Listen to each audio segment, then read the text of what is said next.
A reading from the book of Prophet Joshua. Division of the land west of the Jordan.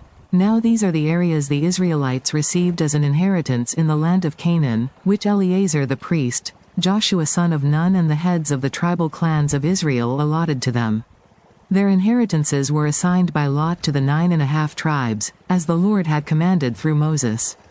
Moses had granted the 2.5 tribes their inheritance east of the Jordan but had not granted the Levites an inheritance among the rest.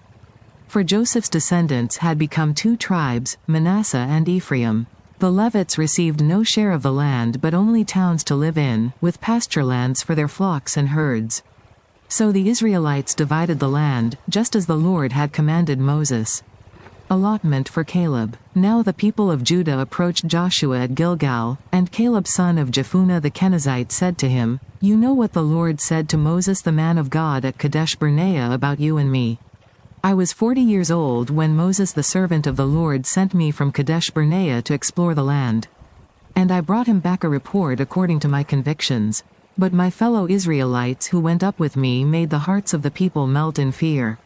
I, however, followed the Lord my God wholeheartedly. So on that day Moses swore to me, 'The land on which your feet have walked will be your inheritance and that of your children forever, because you have followed the Lord my God wholeheartedly.' Now then, just as the Lord promised, he has kept me alive for 45 years since the time he said this to Moses, while Israel moved about in the wilderness. So here I am today, 85 years old. I am still as strong today as the day Moses sent me out. I'm just as vigorous to go out to battle now as I was then. Now give me this hill country that the Lord promised me that day. You yourself heard then that the Anakites were there and their cities were large and fortified, but, the Lord helping me, I will drive them out just as he said." Then Joshua blessed Caleb son of Jephunneh and gave him Hebron as his inheritance. So Hebron has belonged to Caleb son of Jephunneh the Kenizzite ever since, because he followed the Lord, the God of Israel, wholeheartedly.